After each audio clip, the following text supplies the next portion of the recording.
첫 번째 주제 화면으로 만나보시죠. 코스닥 액티브 ETF 국내 처음으로 오늘 출시됐습니다. 어떤 종목에 수급이 몰리게 될까요?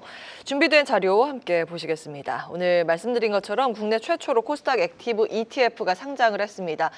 삼성 액티브 자산운용은 코액트, 코스닥 액티브, 타임폴리오 자산운용은 타임, 코스닥 액티브 양 측면에 이제 정리가 돼 있는데 왼쪽에 삼성 액티브 자산운용은 바이오, 반도체, 소부장 등의 성장 산업 중심의 저평가 종목을 담는다는 전략이고요. 우측에 타임폴리오 자산운용은 2차 전지와 바이오가 좀 많습니다. 여기는 시총 상위 종목 위주로 구성이 됐습니다.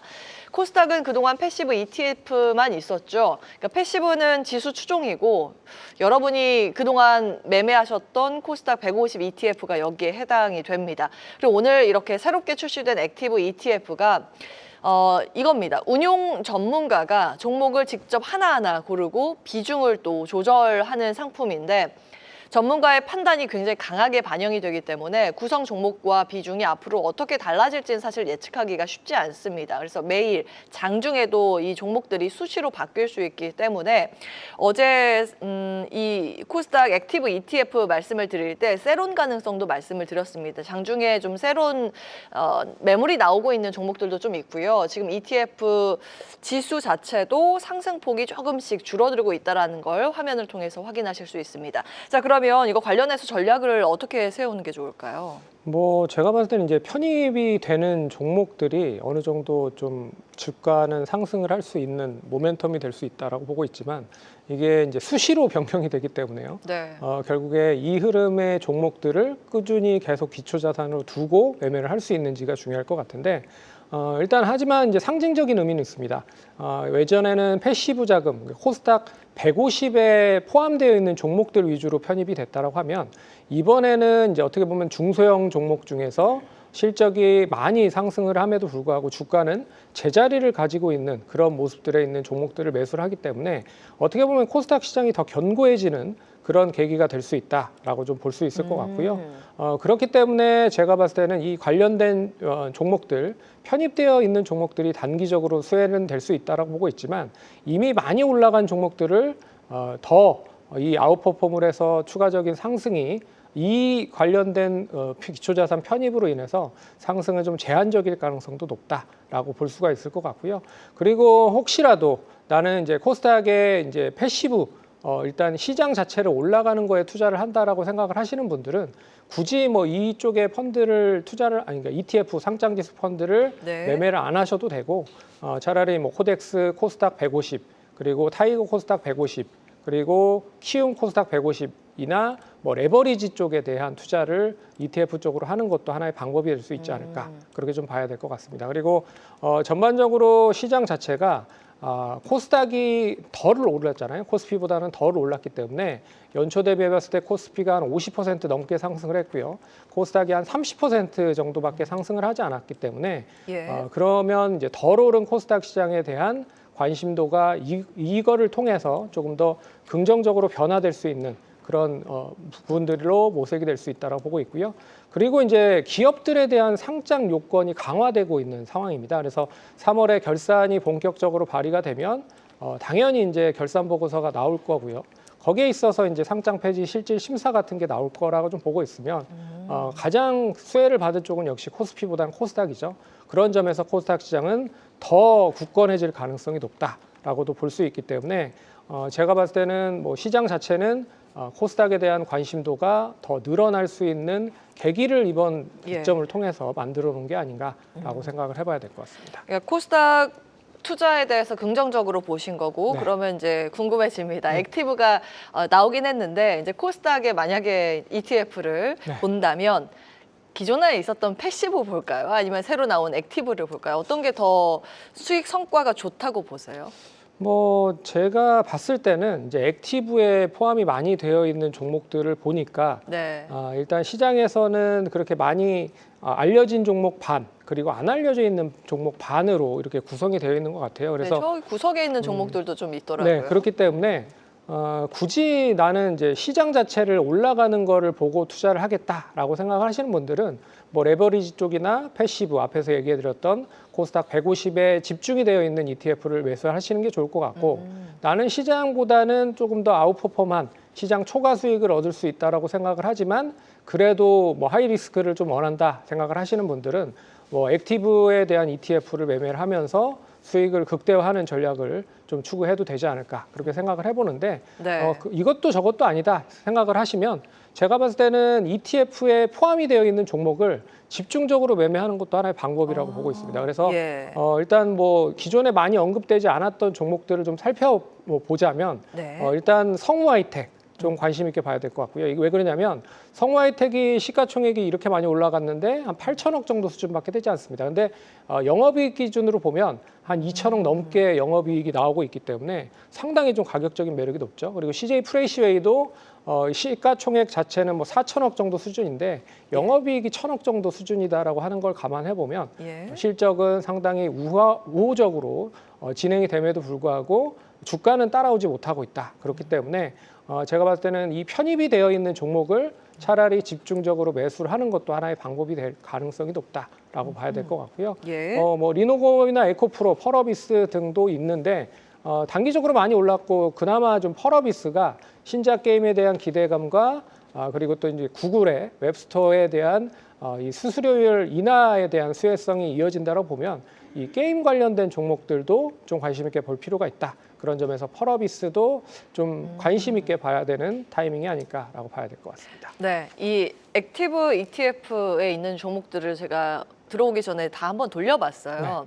지금 말씀 주신 대부분 2차 전지하고 반도체 소부장은 음봉 내지 윗꼬리가 좀 길게 달려 있었는데 우주 관련 테마주들은 그래도 양봉을 유지하거나 계속해서 상방 쪽에 강력하게 유지하려는 흐름이 나옵니다. 대표적으로 뭐 세트렉, IHVM, 장 초반에는 인텔리안 테크 이런 종목이 좀 강해서 이게 던지는 힌트가 우주일까라는 고민도 잠시 해봤습니다. 어떻게 보세요? 뭐 우주보다는 뭐 그 성장성에 대한 초점을 맞추는 것도 있다라고 생각을 하고 있고요. 그리고 실적이 앞으로 이제 좋아질 수 있는 섹터가 우주 항공 쪽입니다. 그렇기 때문에 어떻게 보면 이 실적이 부진함에도 불구하고 섹터로 봤을 때는 성장성이 좀 풍부하게 포함이 되고 있는 종목을 매수를 하는 게 아닌가라고 생각을 해봐야 될 필요가 있었기 때문에 실적보다는 이제 성장 섹터에 대한 부분으로 투자를 하고 있다 생각을 하시면 될 것 같습니다. 그런 점에서 뭐 우주항공 관련된 종목도 있고 그리고 이제 여러 가지 뭐 로봇 관련된 종목도 있고요. 그렇기 때문에 이런 쪽은 실적보다는 일단 성장성에 기인을 한 매매 타이밍으로 대응을 하시는 게 좋을 것 같다. 그렇게 좀 전략을 짜보도록 하겠습니다. 네. 네, 산업별, 종목별 성장 여력 평가가 중요하다는 말씀 기억해 보겠습니다. 자, 다음 이슈 넘어가겠습니다. 자, 두 번째 주제, 포트폴리오 전략 고민해 보겠습니다. 반도체 원전주 장 초반에 강했고 정유와 방산주는 차익 매물 출회가 나왔습니다. 다만 장중에 업종별 종목의 변동성은 좀 극심한 그런 상황이어서 섹터별 전략을 한번 세워보도록 할까요? 어떻게 보면 중동발 리스크가 얼마만큼 확대가 되는지가 중요한 포인트인 것 같아요. 그래서 결국엔 유가가 많이 올라간다라고 보면 정유 관련된 종목들이 많이 올라갈 거고요. 그리고 전쟁이 장기화가 되면 결국에는 뭐 비료라든지 뭐 해운 관련된 종목들이 상승을 하는데 오늘은 이제 이 부분들이 어느 정도 좀 단기적으로 끝날 가능성이 높다라고 보고 있기 때문에 그동안에 많이 소외를 받았던 이 전쟁 관련된 부분으로 약세를 보였던 낙폭 과대주들이 상승을 하고 있다라고 생각을 하시면 될 것 같습니다. 그게 이 흐름이 그대로 좀 유지가 될 수 있을 거라고 보고 있고요. 그렇기 때문에 저는 이 뭐 시장 자체에 대한 흐름으로 봤을 때는 지수 5,000에서 5,600 박스권 흐름이 코스피에서는 계속 유지가 될 가능성이 높다. 그리고 코스닥도 역시나 1,050에서 1,000 그리고 1,150에서 1,200 정도에 대한 박스권을 여전히 준비를 해서 매매를 할 필요가 있다라고 생각을 해봐야 될 것 같고요. 특히나 이제 좀 긍정적으로 보고 있는 부분들이 있습니다. 그게 바로 정부의 이제 에너지에 대한 자립도 관심도가 상당히 높아질 가능성이 높다. 왜냐하면 우리나라가 이제 호르무즈 외압이 통제가 되면 정유 가격이 많이 올라갈 수밖에 없잖아요. 그럼 올라가면 결국엔 대체 에너지에 대해서 많이 이 대체를 할 가능성이 높다라고 좀 보고 있는데, 이 우리나라의 대체 에너지에 대한 비율 자체가 이 OECD를 바탕으로 해봐도 6%밖에 되지 않는다. OECD는 참고로 한 18% 정도 되기 때문에 3분의 1 정도 줄어든 수치다. 그러면 앞으로 이 대체 에너지 쪽에 대한 투자는 정부 쪽에서도 계속 진행을 할 가능성이 높다라고 좀 보고 있기 때문에 제가 봤을 때는 에너지에 대한 자립도에 대한 관심도가 정부 쪽에서 많이 늘어난다라고 보면 태양광이라든지 풍력, 원전, 그리고 ESS향 관련된 종목들도 좀 관심 있게 봐야 될 필요가 있다라고 말씀을 드려야 될 것 같습니다. 예, 에너지 쪽 주목을 하셨고 종목 힌트 잠시 후에 얻도록 하고요. 조금 전에 올라온 속보 한번 체크해 보도록 하겠습니다. 삼성중공업이고요. 버뮤다 지역 선주와 4천억 원 규모의 유조선 세척 계약 소식입니다. 계약 기간이 2년 11개월이고 매출 대비했을 때는 한 4% 정도의 비중입니다. 근데 요 소식이 나오고 하락폭이 조금씩 축소되고 있어서 주가 흐름 마이너스 3.5% 체크해 드립니다. 27,550원 수준으로 집계가 되고 있습니다. 이제 준비된 자료 함께 보시겠습니다. 외국인 자금이 사실은 우리 시장에서 요즘 계속 빠져나갔는데 그 와중에도 유입되는 곳이 눈에 띄어서 정리를 해왔는데요. 이란 사태 이후부터 업종별 외국인 누적 순매수 금액 시가총액 비율을 나타내는 도표입니다. 에너지, 반도체, 철강 아래쪽에 있죠. 자동차 비율은 마이너스고요. 그 비율로 가장 높은 값을 기록하는 쪽 가장 상단에 있는 게 이제 건설입니다. 우측의 그래프 이어서 보시면 건설 중에서 외국인이 어떤 종목에 관심을 보였는가 보도록 하겠습니다. 지금 자료 나오고 있네요. 이란 사태 이후부터 국내 건설 업종 내에 종목별 외국인 누적 순매수 금액 시가총액 비율입니다. 대우건설, 삼성 E&A, 현대건설 순이죠. 좀 내려가시면 DL, ENC도 보입니다. 이걸 보면 건설 안에서도 원전에 외국인이 집중하다고 있고 있다라는 걸 보실 수 있는데 국내 대형 원전 플랜트 주관사 자격이 있는 업체는 대우건설, 현대건설, 삼성물산 이렇게 세 곳밖에 없습니다. 그리고 SMR이 새로 생기면서 이게 DL, ENC가 추가가 된 거고요. 이걸 외국인들이 요즘 꾸준히 담아가고 있고요. 오늘 건설주의 상승세가 좀 강하게 나옵니다. DL, ENC 눈에 띄고 원전 관련 기업들의 시세도 양호한 흐름입니다. 자, 원전에 대한 포인트 한번 정리해 볼까요? 저는 이제 원전은 이미 다 알고 있는 거기 때문에 뭐 두산 에너빌리티나 BHI 뭐 여전히 뭐 관심 계속 가지셔야 될 필요가 있을 것 같습니다. 그리고 또 두산 에너빌리티가 뭐 가스터빈 7기 수주를 한다라고 하는데 이건 뭐 테슬라향인 것 같아요. 그런 점에서 역시 이제 미국의 빅테크 쪽에 대한 수주가 본격화된다라고 좀 보고 있기 때문에 관심 있게 봐야 될 것 같고요. 저는 이것뿐만 아니라 최근에 이슈가 되고 있는 이제 고체 산화물 연료 전지도 국내 쪽에서는 아직 뭐 막 엄청나게 부각이 되지는 않고 있는 상황입니다. 하지만 미국 쪽에서 데이터 센터를 구현을 할 때 결국에 이제 블룸에너지가 이제 고체 산화물 연료 전지를 통해서 아마존이나 코어웨이브 같은 이런 업체들로 연계가 되면서 계약이 되고 있는 상황이에요. 그래서 우리나라 쪽도 이제 시제품이 본격적으로 나오기 시작을 하고 있다. 그렇기 때문에 두산 퓨얼셀이나 비나텍 이런 종목들도 좀 관심 있게 봐야 될 필요가 있다라고 좀 보고 있고요. 일단은 고체 산화물 연료 전지가 시장에서 아직까지는 부각이 그렇게 많이 되고 있지는 않습니다. 미국에서는 이미 되고 있기 때문에 관심을 좀 가지실 필요가 있다라고 봐야 될 것 같고 여기에 이제 풍력도 좀 관심 있게 봐야 될 것 같아요. 어제 이 태웅이라고 하는 풍력 관련된 종목이 이 원전 관련된 핵 연료 보관 용기까지 레퍼런스를 보유하고 있다라고 얘기가 나오면서 강한 흐름을 보였기 때문에 오늘도 역시나 강한 흐름을 전개를 하고 있다라고 좀 보고 있고 그리고 이제 뭐 CS 윈드도 결국에는 북미 쪽에 대한 수주와 유럽 쪽에 대한 수주가 계속 늘어나고 있는 상태입니다. 그래서 그런 점에서 이 원전, 풍력, 고체 산화물 연료 전지 이런 쪽은 정부 쪽에서도 강하게 육성을 할 가능성이 높다라고 보고 있고요. 그리고 미국 쪽에서도 이미 어느 정도의 수주 캐파를 늘려나가고 있는 상황이기 때문에 좀 관심 있게 봐야 되는 종목들이다라고 봐야 될 것 같습니다. 네, 각각 연관해서 볼 만한 포인트, 종목, 화면 내용 참고해 보시면 되겠습니다. 자, 마지막 이슈 열어보겠습니다. 세 번째 주제. 중동 사태 아직 안 끝났다. 외국인 매수 믿어도 될까입니다. 일단 외국인들이 현재 유가증권 시장에서 1조 6천억 원 순매수 기록 중이고요. 선물 시장에서는 2천억 원 매수 우위 나타내고 있습니다. 자, 이거 좀 믿어볼 수 있을까요? 이제 반대 매매 사실 제가 이제 준비한 자료가 있는데 그거 보고 이야기 한번 나눠볼까요? 자, 반대 매매가 요즘 급증하고 있습니다. 올해 반대 매매 추이 준비해 왔고요.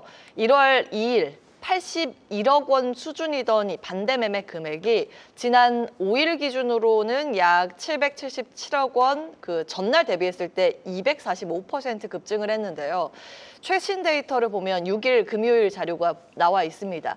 824억 원 규모가 집행이 됐습니다. 다음 자료 보시면 3월 위탁 매매 미수금 추이도 정리를 해왔는데 금융투자협회가 고시한 최신 데이터입니다. 조금 전에 홈페이지 가서 확인을 해서 기입을 해봤는데 3일에 1조 원대였던 이 미수금이 5일에는 2조 1,487억 원, 그리고 6일에는 살짝 줄어들었지만 여전히 이틀 연속 2조 원을 웃돌고 있습니다. 이건 외상으로 산 주식의 매수 대금 가운데 결제기일까지 메워지지 않은 금액이 그만큼 크게 쌓여 있다는 뜻인데, 국내 미수거래는 결제일인 T+2까지 부족한 대금을 메워야 하죠.